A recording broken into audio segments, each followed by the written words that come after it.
Hola a todos, muy buenos días, bienvenidos a serenitymarkets.com. Les habla José Luis Cárpatos y esta es nuestra tradicional cita de todos los sábados con las 4 claves de la semana que ahora termina. Empezamos a grabar hoy sábado 4 de noviembre a las 9 menos cuarto de la mañana hora española.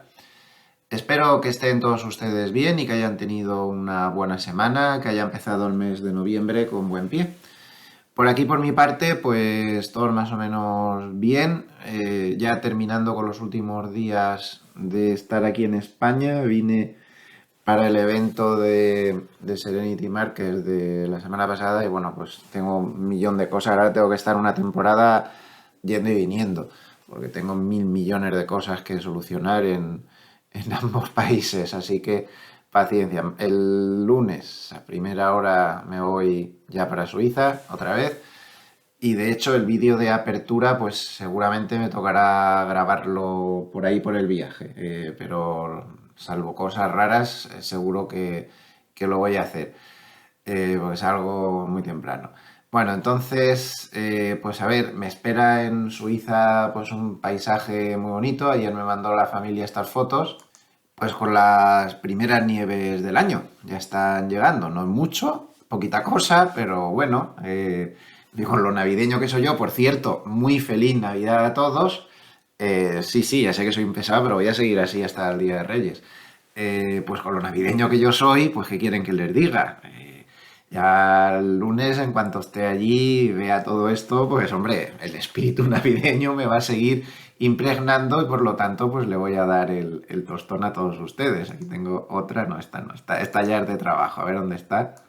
Y esta otra toma desde otro punto, pues ya ven cómo está por allí la cosa. No es mucho, pero lo ideal, la nieve es suficiente pues como para poder disfrutar sin que sea tampoco agobiante. Por aquí pues todo más o menos bien, en la parte canina pues bueno, pues ahí vamos. Los de arriba fatal, ¿eh? Que todo el mundo me pregunta, fatal. Menos mal que el lunes los vuelvo ya a perder de vista durante otra buena temporada. Nada, no hay manera, no hay manera, no hay manera. De las 7 de la mañana ya están dando golpes, bueno, en fin. ¿Qué vamos a hacer? Y la parte canina pues le afectan mucho esos golpes, que nos hemos dado cuenta. Dentro de sus problemas mentales, pues el pobre se ve que no entiende bien esos golpes de dónde vienen y le tienen un poquillo regulín, ¿no? En fin. Bueno, pues eso. Esta semana me he visto una serie que me ha gustado mucho. Es una miniserie, 4 capítulos nada más. Pero me ha gustado. Una trama buena, bonita. En este mundo que nos ha dado por matarnos los unos a los otros otra vez por todos los sitios. Pues es un canto contra la guerra, ¿no? Lo absurdo de la guerra, en concreto la Segunda Guerra Mundial, se llama eh, algo así como La luz que no ves. La luz que no ves, creo que está en Netflix, con eso de la luz que no ves o algo así. Seguro que lo encuentran y me ha gustado mucho, ya les digo. La luz que no puedes ver, que acabo de entrar en Netflix para mirarlo porque no estaba yo muy seguro. Y sin embargo me ha defraudado muchísimo la serie Cadáveres. Me dijo mi hija que estaba bien, pero no, no sé, yo me quedé durmiendo. Me quedé durmiendo además a los 20 minutos así del primer capítulo. Me desperté, mi mujer seguía viéndolo. Apareció el segundo capítulo y me quedé durmiendo otra vez a los 10 minutos. Me pareció un rollo. Desgraciadamente estoy empezando a ver una pauta común preocupante en las series de Netflix.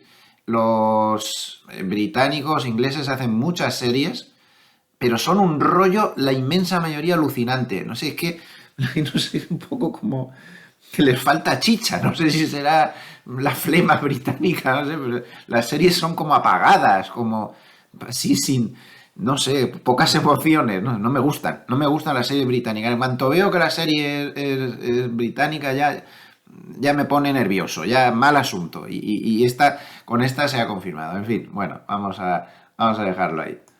Poquito de propaganda y empezamos ya con la trama. Como ven aquí en el banner, sigue abierta la matrícula que ya ha empezado. Llevamos 2 clases del programa que va a durar hasta el mes de mayo para preparar a todo el mundo para el examen de asesor financiero internacional de CISI, reconocido por la Comisión Nacional del Mercado de Valores en cumplimiento del MiFID II. Es un curso para preparar el examen oficial. Está abierta la matrícula aún porque va a durar bastantes meses, solo llevamos 2, con lo cual pues aún se pueden reenganchar si les apetece pues prepararse para este título importante que hoy por hoy pues es imprescindible si se quiere asesorar o si se quiere gestionar. Y también recordarles que en Globersia EAF, por supuesto, inscrita en la Comisión Nacional del Mercado de Valores con el número 168. Francamente, en estos tiempos que corren, aconsejo evitar a cualquiera que no esté inscrito en el organismo regulador, porque hay mucho lío por ahí, pues ofrecerles toda nuestra gama de productos. Tenemos 2 SICAF, tenemos cuentas personales gestionadas, tenemos dentro de esas cuentas personales gestionadas 2 programas de opciones. En este mismo canal, si miran hacia atrás en el apartado de píldoras de Cárpatos, podrán ver que recientemente, recientemente no, esta misma semana, lo pusimos el martes, me parece que fue, hay un vídeo explicando la segunda estrategia en opciones. Ya está puesto y ahí lo pueden ver. Como les decía, si entran en este canal, pues aquí entran en la sección de píldoras de Cárpatos, es este primero que hay aquí, segundo sistema en opciones disponible. Un sistema que está bastante bien. En el vídeo pues analizamos, por ejemplo, pues todo el track record que tiene esta forma de proceder. Recuerden que resultados pasados no presuponen resultados futuros. Esto sería para las cuentas gestionadas, donde podemos entrar de pleno en toda la estrategia. Está muy desmenuzada y muy explicada ahí. Y también les recuerdo que damos asesoramiento en negocios inmobiliarios, asesoramiento. Nosotros solo podemos asesoramiento integral del patrimonio. En fin, ahí están nuestros teléfonos, contactos, pueden hablar con nosotros, les podemos contar lo que hacemos, lo que no hacemos. Damos un servicio bastante completo. Ya saben que soy socio de la IAF, somos 3 socios y además director de inversiones. Pues nos vamos al mercado porque ha sido una semana intensa, menuda semana. El SP500 ha terminado subiendo un 5,85%, eso es mucho en una semana. De hecho, ha sido la mejor desde noviembre del 2022. Ahí queda eso, no está nada mal. El Nasdaq aún ha subido más, un 6,48%, también mejor semana desde noviembre del 2022. Y atención a esto es muy importante, la amplitud del mercado está mejorando rápidamente. El Russell de pequeñas compañías, que es la quinta esencia del problema de la amplitud del mercado, lo han machacado literalmente precisamente porque no había amplitud del mercado en mucho tiempo, solo subían los 7 magníficos. Entonces el Russell de pequeñas compañías pues estaba a 2 velas. Más 7,56%. Más 7,56%. El RSP, donde tiene el SP500 la misma ponderación. Vamos a verlo, ahora volveremos sobre el SP500. Vamos a marcar RSP. Y aquí lo tenemos, pues también ha mejorado notablemente. Aquí lo tienen. De hecho, pues ha subido en este rebote desde mínimos, pues ha subido un 6,95%. Es decir, que en este tramo de subida ha habido mucho cierre de cortos, como ahora vamos a ver, pero también ha entrado dinero por fin. Y esto es fundamental. Tenemos que empezar por esto. También está entrando dinero en serio. No solo estamos hablando de cierre de cortos, esto es muy importante. El rebote va con estructura, digamos, poderosa. El rebote va con estructura poderosa. Esto es importante. Vamos a analizar eso. Antes de analizar eso, porque si no se me olvida, nuestro esquema de trabajo pues sigue siendo el mismo. Pues lo mismo que estábamos comentando desde hace tiempo. En principio no lo cambiamos. Pues sería posible subida, rally fin de año y demás. Parece que por fin estamos en ello. Se ha retrasado un poco. Este es el gráfico del futuro. Posible subida, que parece que estamos en ello, lo que teníamos más o menos previsto. No sabemos hasta dónde va a llegar, ahora analizaremos. Aquí se va a encontrar con una zona muy difícil. Máximo hasta aquí, le daríamos como máximo hasta ahí. No sé, En el momento en que detectemos que este rebote pues empieza a perder gas, seguimos con la previsión de siempre, que sería un movimiento lateral para venir a continuación una caída, quizá marzo, no sé, difícil de saber, cuando el mercado se dé cuenta de que se ha equivocado, inducido por esa Reserva Federal absolutamente perdida, que nunca es parte de la solución, sino parte del problema, y que nos encontremos por un aterrizaje duro que no lo ha descontado el mercado. Entonces el esquema sigue siendo el mismo, del que estamos manteniendo desde hace algunos meses. Subida a fin de año, atasco lateral, caída cuando el mercado se dé cuenta de que las cosas están mal. Por lo tanto, seguimos pensando en un 2024 con bastantes turbulencias por el momento, pero de momento ahora estamos en la fase bonita de la previsión. Si cambian las cosas, pues la iremos cambiando. Pero vámonos a intentar ver que están pasando cosas por ahí detrás que esta vez sí que confirman que el rebote va con chicha. Esta vez sí. Esto lo colgaba Ryan Detrick. Ryan Detrick esta noche. Es una señal muy rara, que se llama así, el Zweig ahora veremos esto qué es. Esto lo inventó una lista, que ahora lo desmenuzaremos. Pero digamos que es un estudio que se basa en los cambios bruscos de amplitud del mercado. Es decir, cuando el mercado no tiene amplitud, de repente empieza a ganarla otra vez. Y bueno, y pasan cosas. Entonces, observen que cada vez que se ha activado esta señal, lo tienen en los puntos verdes, el mercado ha tendido a tener subidas importantes que han durado bastante tiempo, o al menos subidas inmediatas, ¿no? Fíjense, siempre que ha aparecido el punto verde, es que no hay ninguna excepción.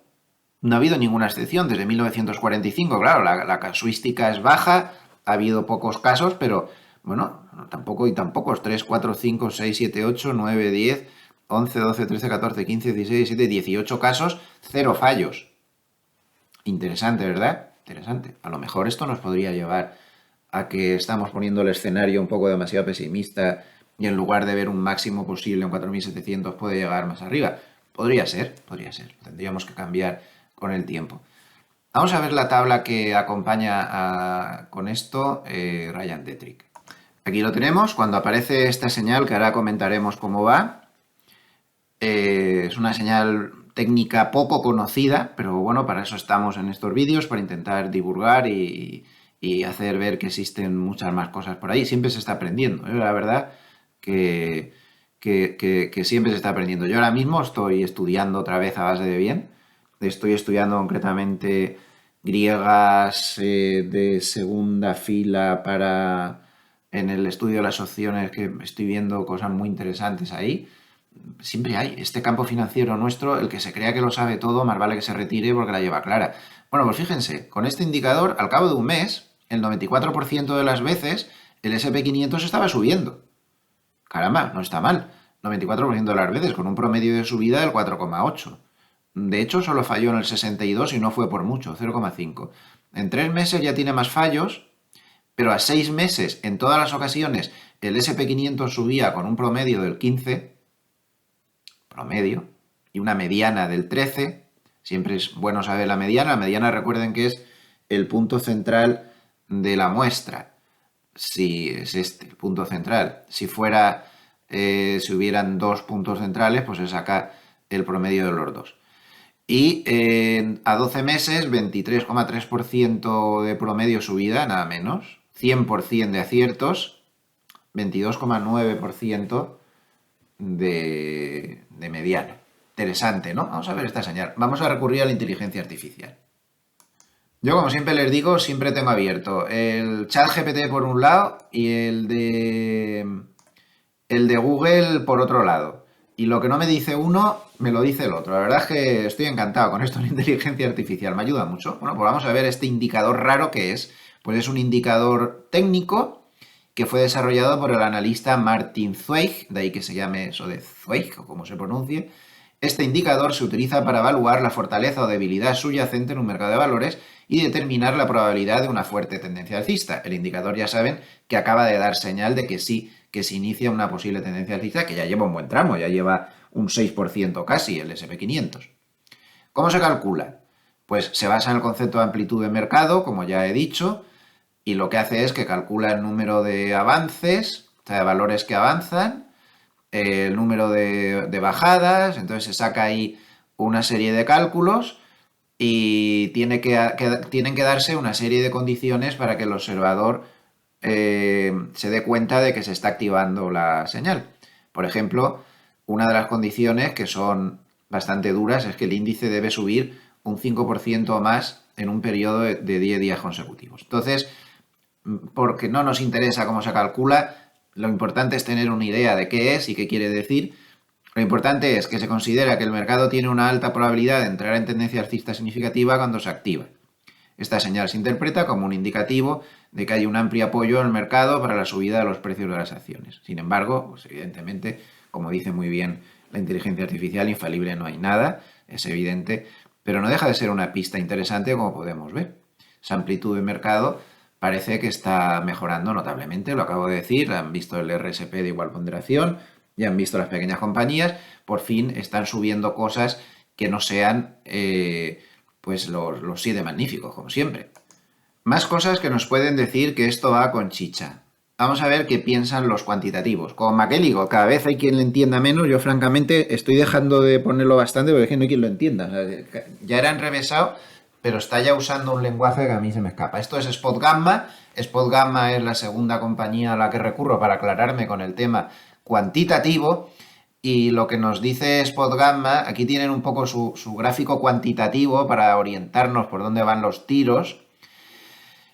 Este punto que ven aquí, 4.285, es el punto peligroso. A partir de ahí se podría acelerar el volumen a la baja.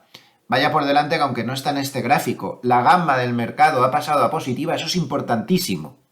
La gama del mercado por fin ha pasado a positiva, llevaba muchísimo tiempo negativa. Ya saben que un mercado con la gama negativa en conjunto, simplificando mucho, es un mercado extremadamente reactivo que tiende a tener reacciones brutales, tanto a la baja como al alza. Normalmente esto coincide con los mercados bajistas. Y un mercado con gama positiva como es el actual, para ser exactos, la gama pasó a positiva por encima del 4.292 del S&P 500, ahí está el punto cero en este momento. Pues un mercado con gama positiva deja de ser tan reactivo. Cada vez, conforme sube la gama, cada vez es menos reactivo, es decir, que el mercado ahora va a tender a calmarse y a mantener sus ganancias con calma. Está empezando a dejar de ser tan reactivo como ha estado hasta ahora, que cada vez que subía le metían un hachazo y iba a toda velocidad abajo arriba. Esto se produce por el efecto de los dealers, que son los que están detrás de todo esto. Tengan en cuenta que, por ejemplo, Spot Gamma, aquí en este trabajo que hace, pues dice que ellos consideran que la volatilidad va a seguir bajando, léase que la bolsa no va a tener demasiados sustos, como poco hasta el vencimiento de opciones del 17 de noviembre. Esa es su opinión. Y es muy posible que sea eso lo que suceda. De momento, salvo que haya líos más graves de los que hay en el conflicto Oriente Próximo, el único borrón que podría aparecer por ahí por el horizonte sería ya muy pegado al vencimiento. Según veo en el calendario, pues tendríamos el 14 de noviembre el dato de IPC en Estados Unidos, que no tiene pinta de que vaya a dar ningún susto. Bueno, pues el tablero cuantitativo sería este. Ven el muro de call que está en 4.350, cerró el S&P 500 ayer 4.358, está empezando a pasar ese muro, y si pasa al 4.350, los cuantitativos ven que el próximo muro de opciones, el candidato llaman, estaría en 4.400. Es decir, que si sigue subiendo, vamos a quedarnos con eso, o sea que la estructura de subida, según los cuantitativos, es sólida, esto es muy importante, y la próxima resistencia, si consigue terminar de pasar a 4.350, va a estar en 4.400, que sea ahí lo que haya ahí. Luego ya estaría con mucha mayor facilidad para subir. Si pasa esto, tranquilamente se podría ir al 4.500. ya no tiene los puntos de resistencia tan cerca. Luego, desde el punto de vista cuantitativo, bien, el muro de puts estaba en 4.000, pero ya advierten que lo van a pasar a 4.200 si la subida se consolida. O sea que desde el punto de vista cuantitativo, solidez también. Y ahora nos vamos a ir a Nocerino. También dicen los cuantitativos que al cierre de ayer, porque nos puede parecer que ayer nos activó el famoso efecto de los viernes, ese de que todos los viernes pues el mercado se asusta y toma precauciones. Sí que se activó, sí que se activó. Si nos fijamos en el gráfico de 5 minutos,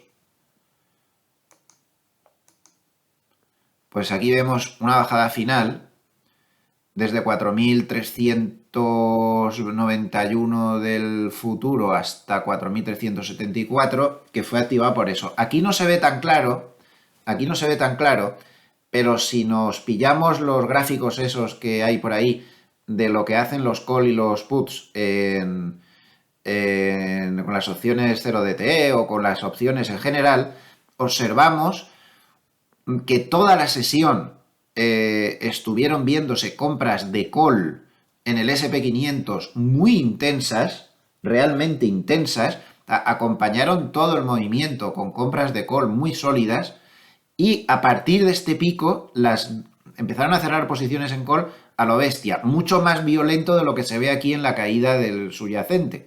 La venta de calls o cierre o lo que fuera fue muy grande. Es decir, que dicen los cuantitativos que sí que se vio el miedo de los viernes reflejado en la última media hora. Es decir, que si no hay incidentes más graves de lo normal, desgraciadamente lo normal es terrible, pero si no hay nada más, el lunes aún tiene una prima extra de subida recuperando este tramo que se perdió en el último momento.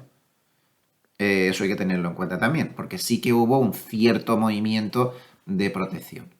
Vamos a buscar más indicios de solidez y para ello ahora sí nos vamos al paper de Nocerino.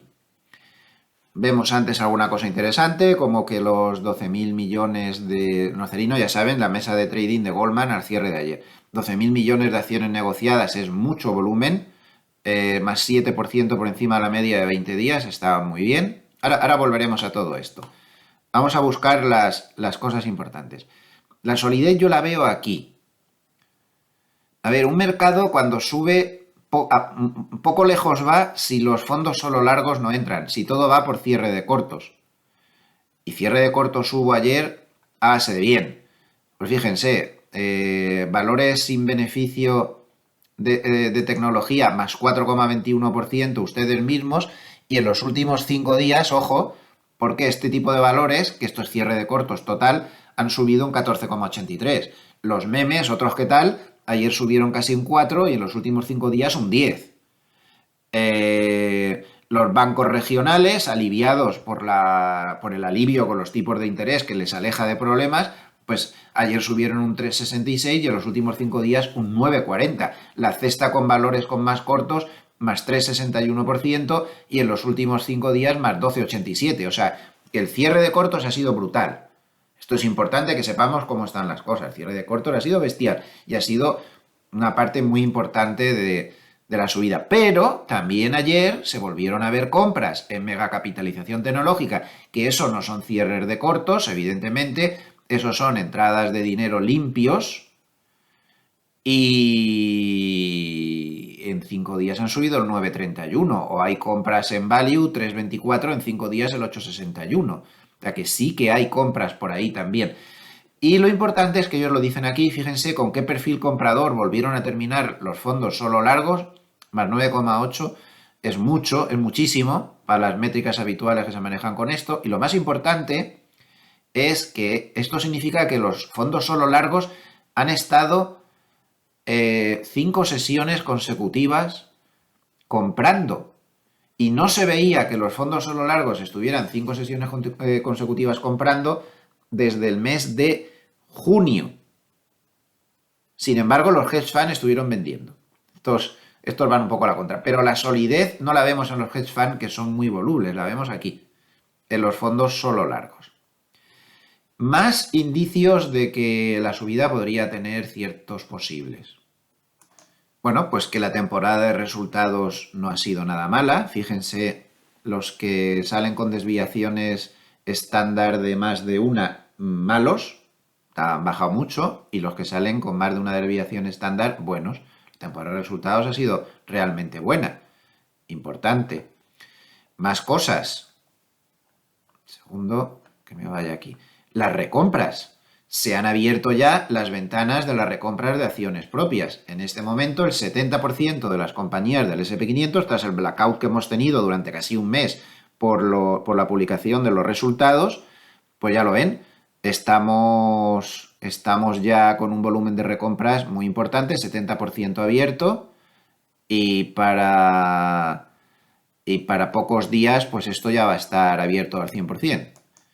A partir del 8 de diciembre volverá a declinar esto, pero tenemos por delante más de un mes de recompras fuertes. Se calcula, aquí no lo pone, pero se calcula que podemos estar hablando de 5.000 millones de dólares al día por recompras de acciones propias a partir de ahora. Esto es un factor importante. También que los CTAs en sus modelos empiezan a pasar ya a comprar, que estaban bastante cortos. Y también la estacionalidad, no nos olvidemos de la estacionalidad. Estamos aquí, estamos aquí. Nos queda todo esto, o sea, es el tramo de estacionalidad más importante del año. La tasa de retorno promedio en noviembre es del 1,5% si nos vamos a 1928. Y el Nasdaq, por ejemplo, ha subido 10 de los últimos 11 meses de noviembre. Lo vemos. Estacionalidad muy favorable que también puede ayudar. E importantísimo, importantísimo, se ha terminado el lío de las ventas fiscales. Esto es importantísimo, lo pone aquí.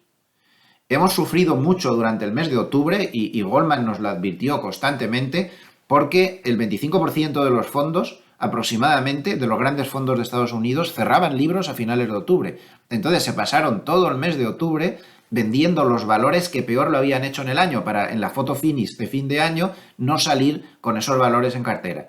Entonces la cesta de... Ellos crearon una cesta de valores que estaban siendo vendidos por motivos fiscales y la pobre cesta las pasó canutas. Y todo esto se ha terminado. Entonces, bueno, creo que les he dado un montón de argumentos para que podamos ver que las cosas, bueno, no es una garantía de nada, por supuesto, pero que están mejor de lo que estaban estructuralmente, sobre todo. Que no estamos hablando de un rebotillo así sin fundamento ninguno. Y claro, por último, desde el punto de vista técnico, que también es muy importante, pues no van nada mal las cosas, porque el SP500 Spot, este no es el futuro, este ya es el Spot, que es el que sigue todo el mundo, pues ha conseguido, tras estar poco tiempo por debajo de la media de 200, hacer un pullback y cruzarla como si fuera de mantequilla. Es decir, nos ha recordado en cierta manera esto. La última vez que perdió la media de 200 estuvo ahí 4 o 5 días tonteando, no se fue nunca demasiado lejos y rápidamente se volvió a meter por encima de la media y desarrolló un tramo al alza pues bastante importante. Estamos hablando del mes de marzo. Entonces, técnicamente hablando, ha sido importantísimo que se volviera a meter con tanta facilidad por encima de estos niveles. Además, se ha vuelto a meter por encima del Kijun, de complejo Ichimoku, que normalmente es una señal muy buena. Ahora, técnicamente, ¿cómo está el asunto? Pues a ver, el soporte ha pasado a estar otra vez en 4.245, a la altura de la media 200, que vuelve a estar activa otra vez. Y ahora pues se va al techo del canal bajista.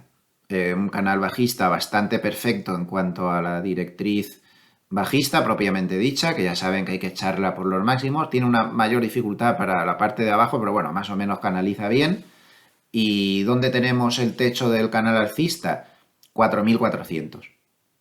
Ahí está el techo del canal alcista, ahí está la media de 100 y recuerden que ahí está el futuro muro de call del que estaban hablando los cuantitativos.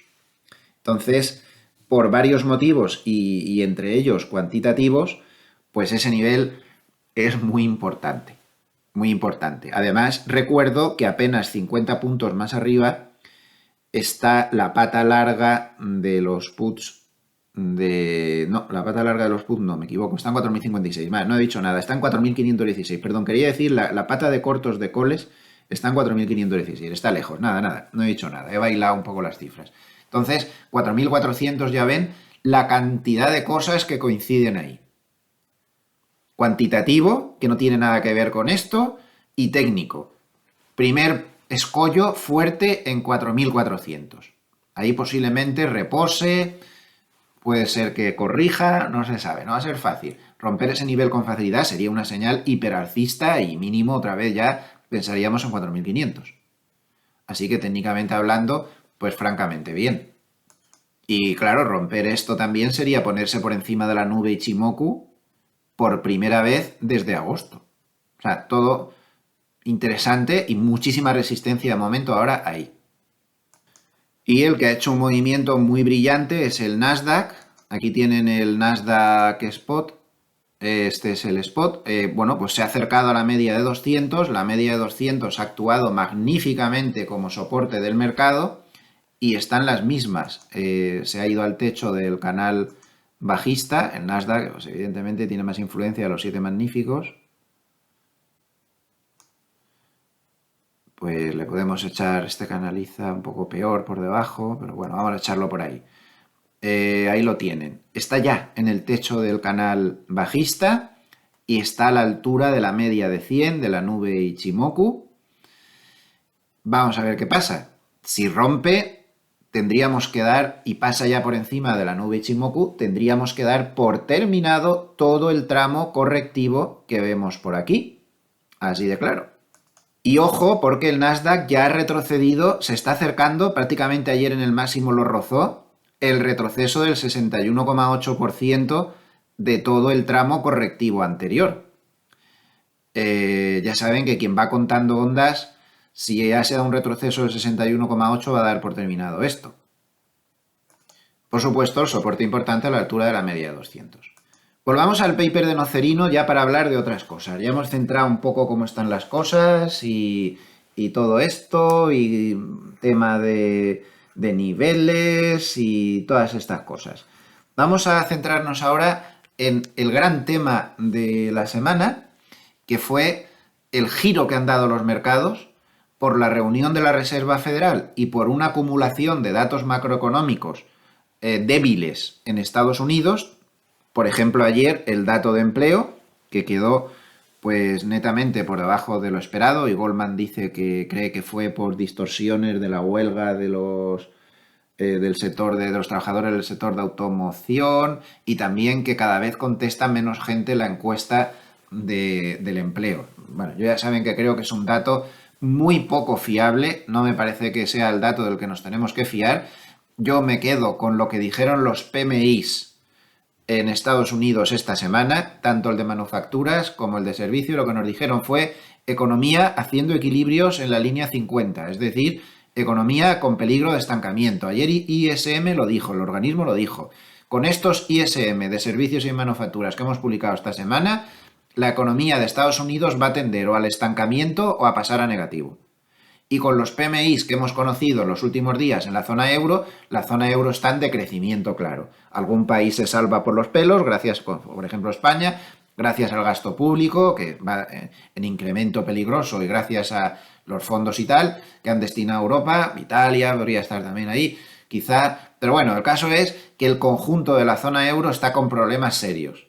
Y los PMI nos indican que la zona euro está en recesión, digan lo que digan los políticos, que la palabra recesión es como nombrar a la dicha, la niegan siempre. Especialmente Alemania y Francia están en recesión más profunda, y el Producto Interior Bruto de la zona euro dio la sorpresa que el del tercer trimestre ha pasado de 0 a menos 0,1, ya tenemos uno en negativo. Y posiblemente pues nos pase lo mismo. Estamos ante una oleada clara de datos que por fin nos demuestran lo que ya estábamos barruntando desde hace tiempo, que no es otra cosa pues que de aterrizaje suave nada, porque se ha tensado mucho los tipos de interés y esto va a hacer daño. La reunión de la Reserva Federal también fue un hito importante durante la semana. Nadie creyó a Powell, ni el que asó la manteca se creyó lo que dijo Powell de que dejaba la puerta abierta a alguna subida más. Ni el que asó la manteca se lo creyó. Y se lo voy a demostrar. Al final, tras ese paso por la reunión de la Reserva Federal que digamos que no tuvo ni chicha ni limoná, tras el dato de empleo que salió peor de lo esperado, tras un montón de datos que se han dado durante la semana mostrando debilidad, esto ha cambiado el panorama radicalmente. Se da por hecho que no se van a tocar los tipos de interés. Fíjense las posibilidades que se dan a una subida de tipos en la última reunión del año de la Reserva Federal, que será el día 13 de diciembre. Tan solo un 4,8%. Ya ni el 20-30% que se estaba dando habitualmente de posibilidades, ni eso. Tan solo un 4,8%. Esto no son los futuros sobre fondos federales, son los swaps sobre los tipos de interés. En enero, 6%. O sea, el mercado ya da por hecho que no se van a tocar los tipos de interés. Que no se van a subir. Que no se van a subir. Pero ojo, para la reunión del 20 de marzo ya dan un 31,9% de posibilidades de bajadas. Para la reunión del 1 de mayo ya dan un 56% de posibilidades de bajadas. Y para la reunión del 12,6% ya se dan unas posibilidades bastante mayores de bajadas de tipos de interés. De hecho, para esa reunión del 12 de junio, la tasa implícita que están descontando los swaps sería del 4,97%. En suma, pues una bajada de casi 50 puntos básicos, así redondeando. Interesante. Claro, con todo esto, los bonos, que a mí siempre me han parecido que eran el valor estrella que había que estar acumulando de cara al 2024, pues han estallado al alza, que ya era hora. Bueno, más que estallar al alza, han rebotado violentamente tras haberlos machacado literalmente. Aquí tienen lo que han hecho en los últimos 5 días, las rentabilidades, o sea, un proceso de caída enorme de rentabilidades. Y aquí tienen, pues por ejemplo, la cotización del futuro micro rentabilidades a 10 años, un futuro bastante interesante, pues el lunes llegó a estar a 4,85 por ahí, y fíjense a lo que cerró ayer, el 4,54% de rentabilidad. La caída de las rentabilidades, como vemos, fue espectacular y esto pues ha ayudado muchísimo al mercado. No es lo mismo ya que los bonos a 10 años estén al 4,5% prácticamente que al 5% como estaban hasta hace poco. Esto ha sido vital, absolutamente vital. Es la clave más importante de la semana, la mayor tranquilidad de los bonos. Aquí tienen el gráfico del futuro del bono americano a 10 años, ya el normal. La subida ha sido muy notable. Claro, la caída ahora da un potencial de rebote extraordinario. Está pasando la media de 50, habría que fijarse aquí en la media de 100. Tiene una posibilidad de rebote enorme y a mí me sigue pareciendo producto estrella para el 2024, tal y como vine comentando últimamente.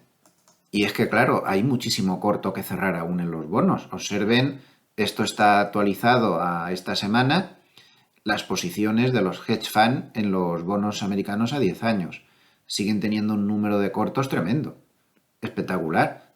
Como empiezan a cerrar cortos con todo lo que hay aquí, pues el potencial que, insisto, puede tener para el año que viene este bono, pues es muy elevado, es muy elevado. Además, los datos de inflación durante la semana, que ha sido otra de las claves, tanto en Europa, sobre todo en Europa, ¿no?, que son los que han estado dando datos, y otros que ha habido más secundarios de inflación en Estados Unidos. El verdadero se dará, como ya he dicho, el próximo día 14, pero los datos de inflación en Europa han sido bastante mejores de lo esperado y esto ha contagiado también a las previsiones de inflación en Estados Unidos. Ha habido realmente una caída notable y ha quedado bastante mejor de lo esperado en prácticamente todas las potencias y también en la zona euro, este dato de inflación. Pero a pesar de esto, el número de cortos que se mantiene en el bono americano a 10 años es espectacular. Cuando empiecen a cerrar esto, pues imagínense. Sin embargo, los pillines de los hedge funds, ¿recuerdan cuando la semana pasada les decía, han cerrado los cortos totalmente y están un poquito largos, que casi no se ve? Está ahí. Ahí está, ahí, pues siguen largos. Qué listos son. Cerraron los cortos justo a tiempo, terminaron de cerrar los cortos y ¡plam! Subida que te crío. Estos son bastante espabilados. De momento no abren cortos en el SP500, pero en los bonos hay mucho corto que cerrar, ¿eh? No olvidemos el gráfico anterior. Fíjense, a fecha 30 de octubre, cómo estaba el ratio largos-cortos del Prime Book de Goldman, es decir, de la élite de sus clientes más importantes, más grandes. Era una exageración. El número de cortos que había era una barbaridad. Y bueno, ya ha pasado lo que ha pasado. Pues había un cierre brutal. Cuando se llegan a estos extremos, pues pasan esas cosas. Aquí tienen otra tabla más exacta, esta sí, basada en los futuros sobre fondos federales, la que publica el Chicago Mercantil, que es un poco bueno, es un poco diferente a la de los swaps, pero también es muy interesante. Como pueden ver, posibilidades de que se mantengan los tipos sin cambios, pues bastante parecido a los swaps, 90% en la reunión del 13 de diciembre, 85% en la reunión del 31 de enero, y ya a partir de marzo, ojo, a partir de marzo, ya empiezan a, pues igual que hemos visto en los swap, a incrementarse las posibilidades de bajada de tipos. De subida de tipos ya prácticamente no se da nada, pero en mayo es donde viene ya, según los futuros, ya más claramente. Se da solamente un 39,5% de posibilidades de que se mantengan tipos en mayo ya. Y solo un 19,5% de posibilidades de que se mantengan en junio. Lo que se da es 44% de posibilidades de una bajada de 25 puntos básicos en mayo y 10% de una bajada de 50 puntos básicos. Y ya en junio se da 41,4% de posibilidades de una bajada de 25 puntos básicos y 30,5% de 50 puntos básicos. Ya a partir de julio las posibilidades de 50 puntos básicos son mucho mayores y en julio ya solo se da un 8% de posibilidades de que se estén manteniendo los tipos a esas alturas. Lo cual esto empieza a hacer ver, una vez más, lo terriblemente equivocada que estaba la Reserva Federal y sobre todo el auténtico ridículo que hace la Reserva Federal cada vez que publica los diagramas de puntos esos. No me cansaré de repetir que son muy peligrosos, que hay que hacerles bastante poco caso, que hay que andarse con bastante cuidado y la prueba está aquí.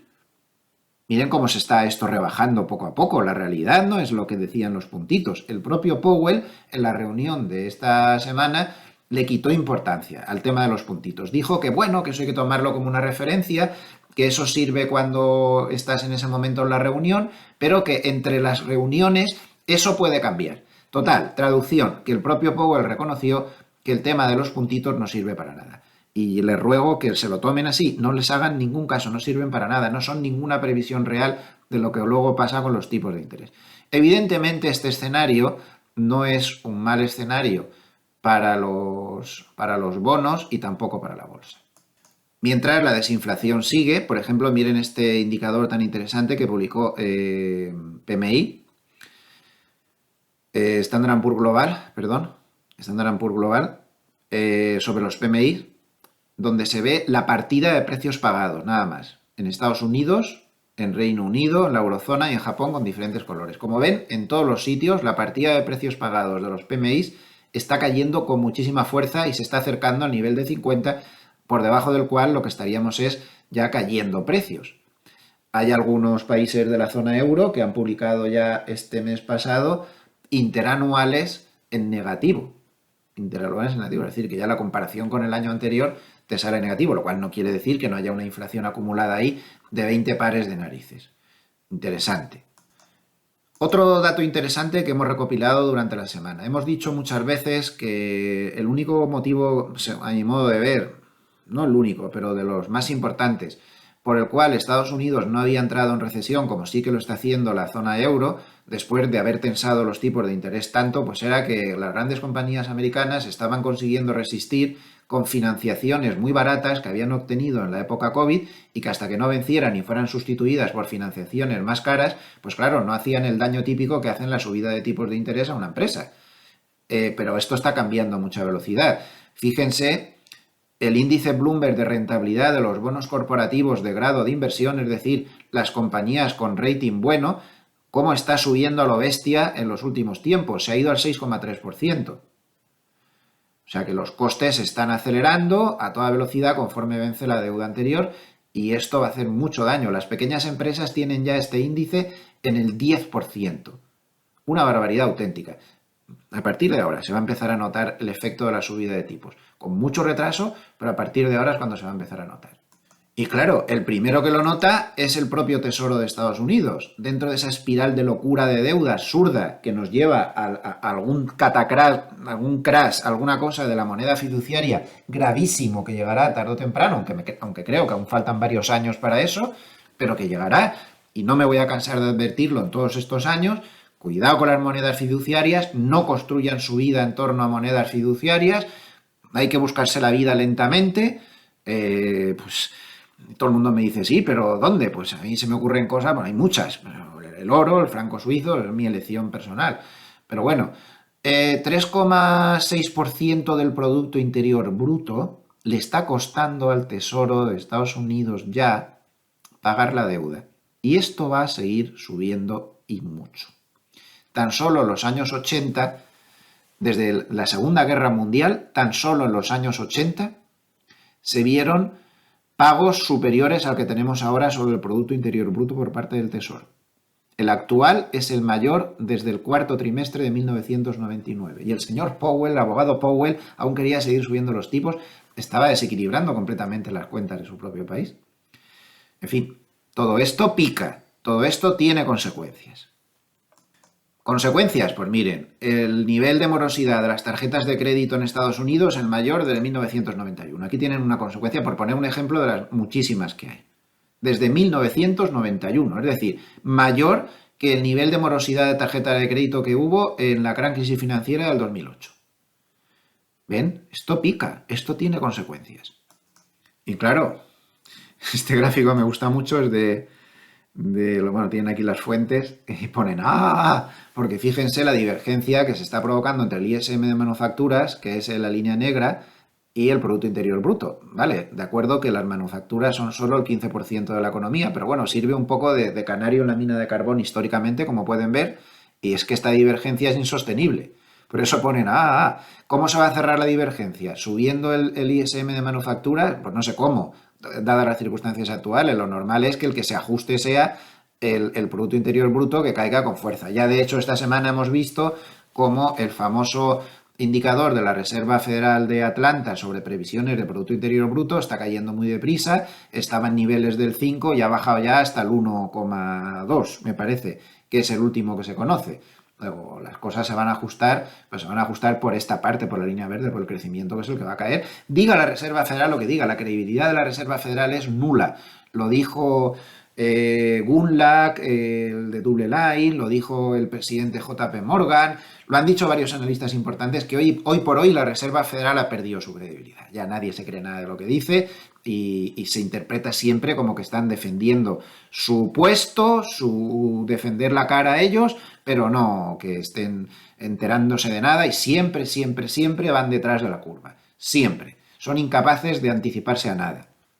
Otra cuestión que también invita a la tranquilidad con los tipos de interés, pues es que los pagos en el sector privado, el coste del empleo y tal, pues está cayendo claramente.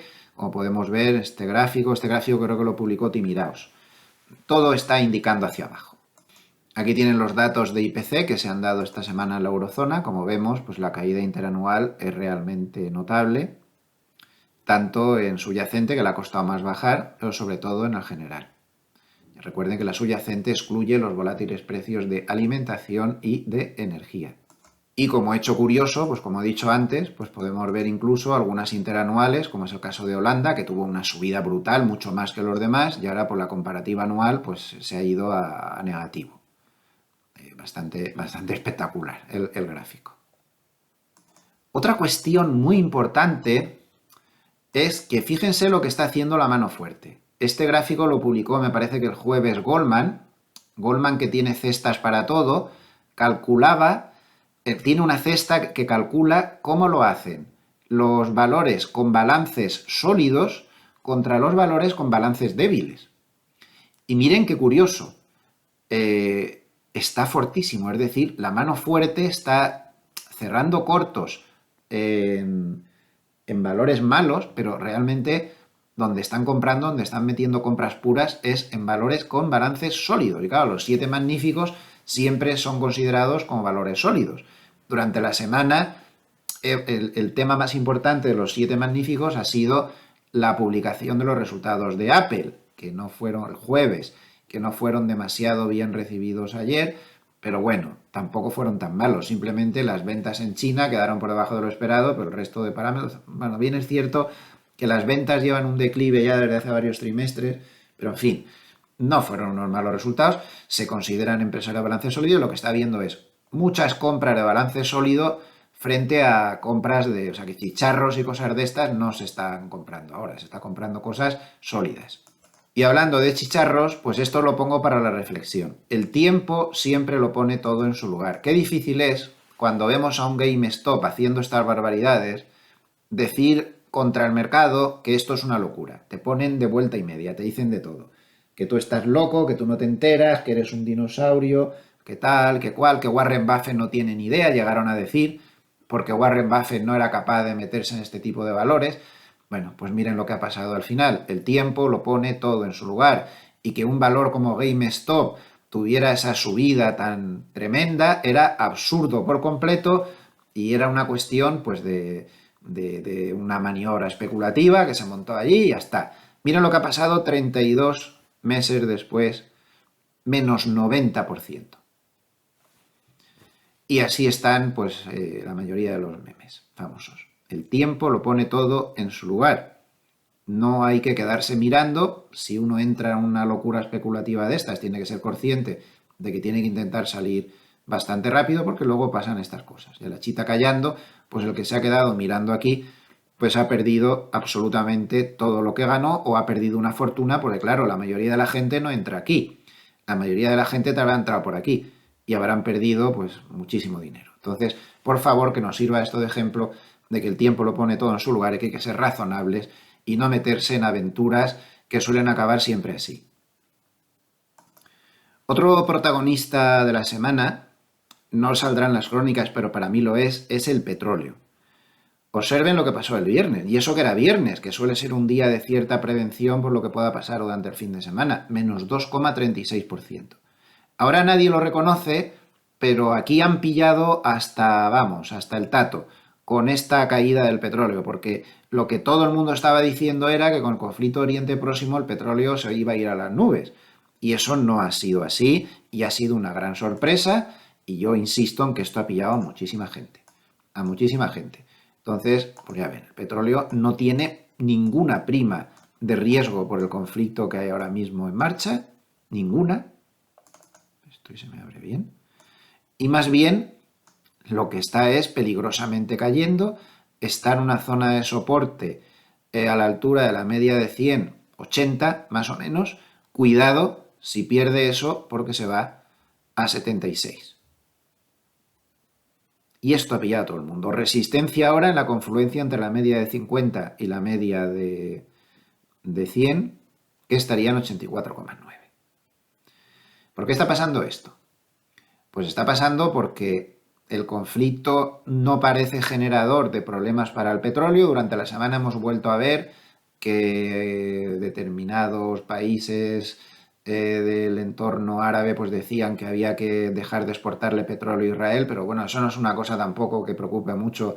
Los grandes exportadores están quietos, están produciendo igual, no están haciendo, quitado Irán, no está viendo grandes amenazas al respecto y al mercado, ya lo he dicho muchas veces, le da igual el drama humano que pueda haber en esa guerra o en todas las guerras, o en la de Ucrania, o lo que sea. Lo que le interesa al mercado es si va a subir el petróleo o no, en este caso. Y el mercado no ve que el conflicto ahora mismo sea generador, ahora mismo, esto puede cambiar, sea generador de subidas del petróleo. Entonces, ¿en qué se centra? Pues se centra en todo lo que hemos visto hasta ahora, en que hay una debilidad de crecimiento global enorme y eso va a bajar la demanda de petróleo.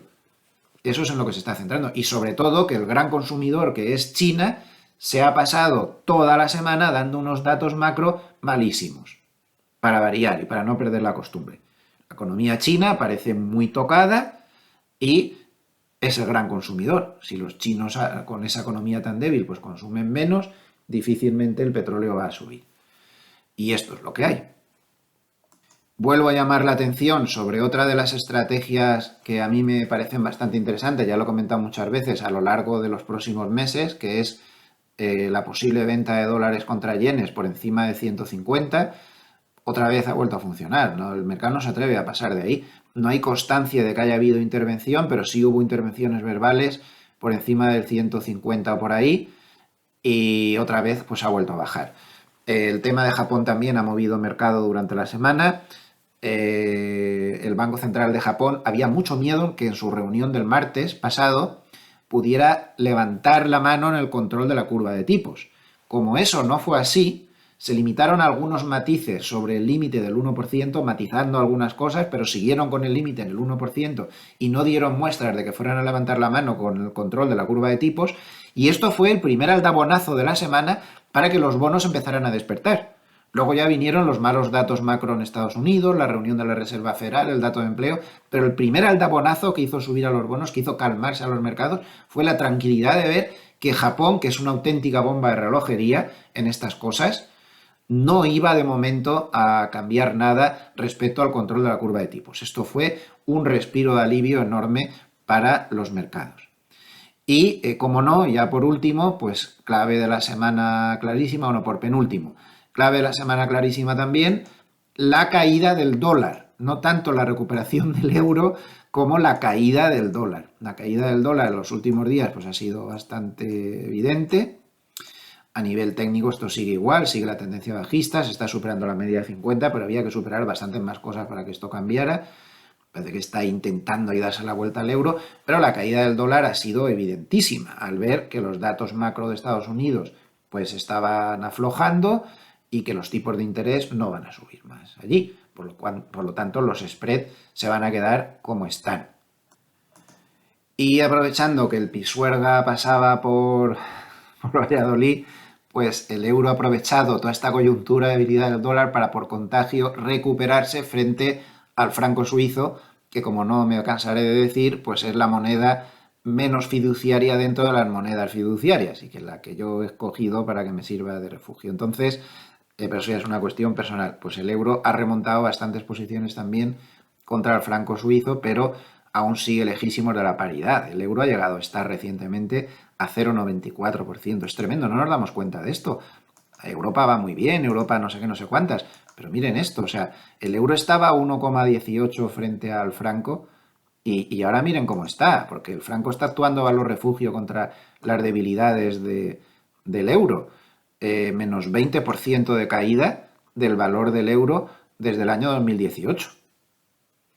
Para hacérselo ver esto. Y decía penúltimo porque por último quería mirar al Eurostoxx, dar un vistacito, porque el Eurostoxx también, el pobre, que estaba machacado, pues ha tenido un movimiento técnico muy interesante. Fíjense que el Eurostoxx en la caída se frenó exactamente a la altura del importantísimo nivel de soporte técnico que tenía en el número redondo 4000. Ahí se frenó, era un nivel que tenía muchísimos toques y ahora está intentando un pullback con mucho mérito hasta la media de 200, que está en 4290. Vamos a ver si lo consigue. De momento está en la media de 50. Podría llegar hasta aquí. Ese es el suelo del canal lateral antiguo. Si se pudiera meter por encima ya está, se habría pasado el peligro. Mientras no sea así, aún hay peligro. Y por supuesto, soporte en 4000. Perder ese soporte, por lo que fuera, sería muy peligroso.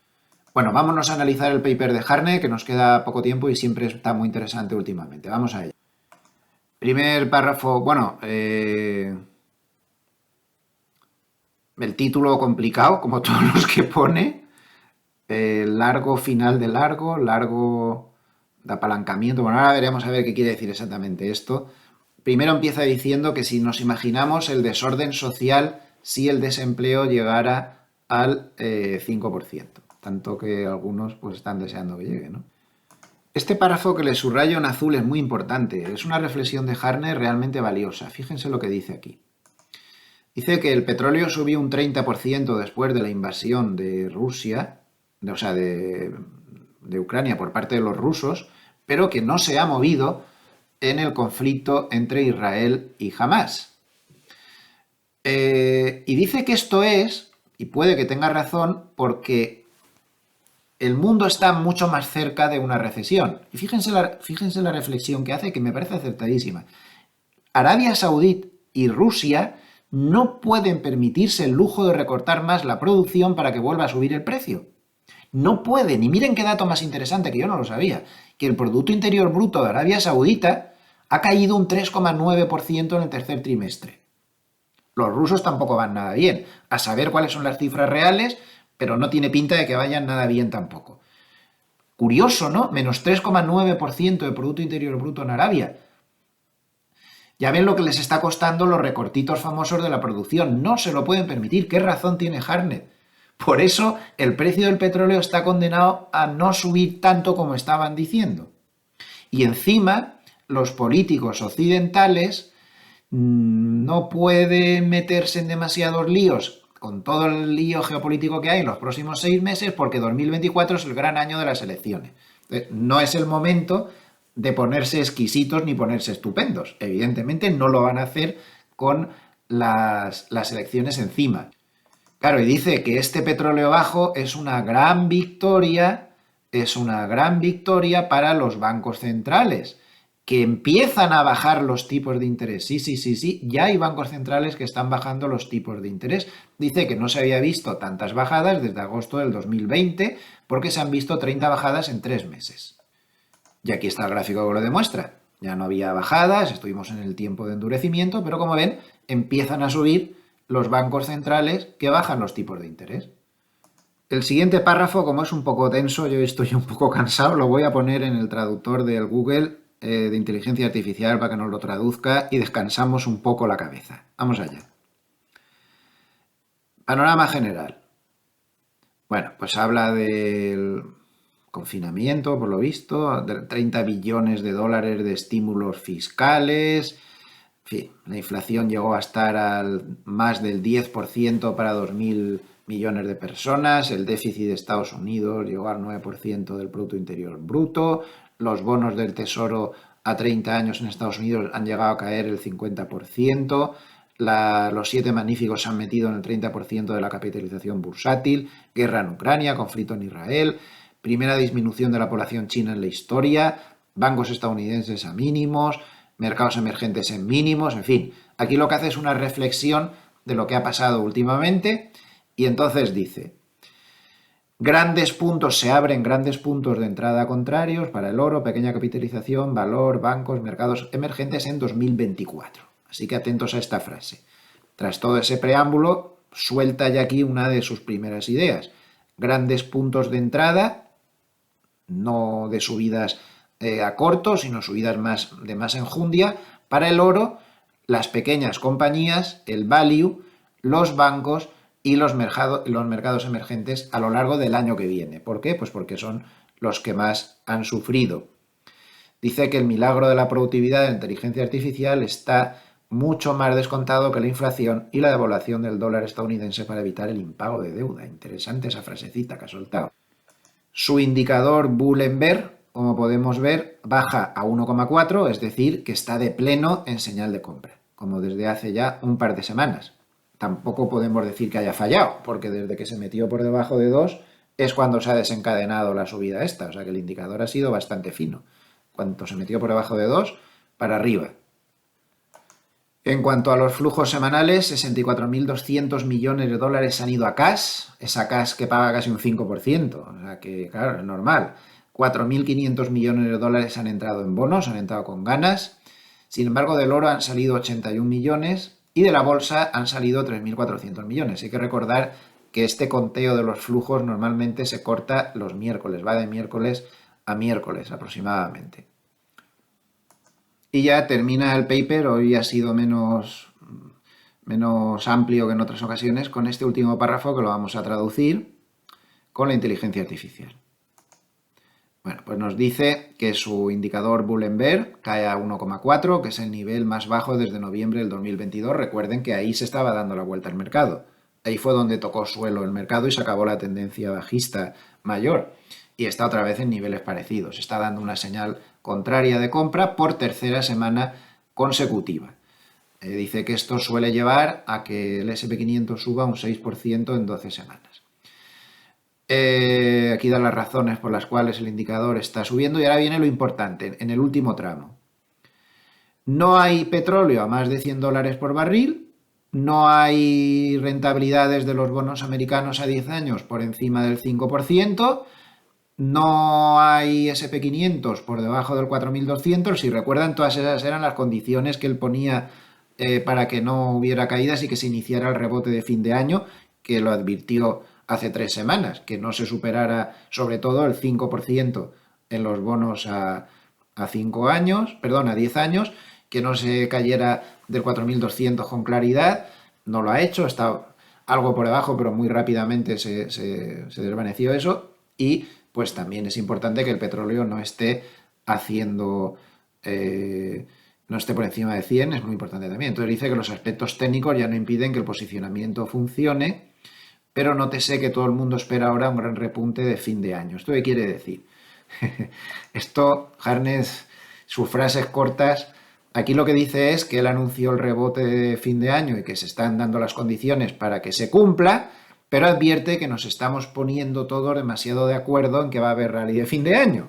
Y lo deja ahí, y no profundiza más. Si no lo estoy interpretando mal, pues lo que quiere decir es que posiblemente se produzca el rebote, pero que igual hay que salir con cierta premura cuando empieza a desgastarse porque demasiado consenso hay en que se va a producir. Bueno, tampoco creo yo que el consenso sea tan alto. Antes hemos visto el posicionamiento, ha cambiado bastante, bueno. Pero bueno, ahí queda la advertencia de Harnett, que nunca hay que dejarlas en saco roto porque francamente acierta muchísimo. Y con esto pues damos terminado ya el paper de Harnett. Les recuerdo que es muy importante para nosotros que nos den un like, que se suscriban al canal si aún no lo han hecho. Es importantísimo para que el algoritmo de YouTube nos trate bien, si no todos son problemas. Comentarles igualmente que nada de lo que he dicho en este vídeo constituye ni quiere constituir una recomendación de compra ni de venta, ni de tácticas en concreto, ni de productos, ni de nada de nada. Es ilegal. Ya saben que la legislación vigente prohíbe terminantemente que en este tipo de medios de comunicación se dé asesoramiento o que se den recomendaciones. Usted tiene que hacer su propio análisis. Yo he dado mis opiniones personales exclusivamente, que suelen equivocarse en un porcentaje muy alto. Por lo tanto, hagan ustedes su propio análisis, que es el único fiable. No se fíen de nadie, mucho menos de mí, que tengo muchísimos fallos. Les deseo que tengan un muy buen fin de semana, les deseo que tengan una muy feliz Navidad y como siempre, pues mañana domingo tendremos algún vídeo cortillo sobre reflexiones que hacemos todos los domingos y el lunes pues les espero con los vídeos ya normales de diario. Muchísimas gracias por estar ahí, todos los amables escuchantes. Nos vemos pronto.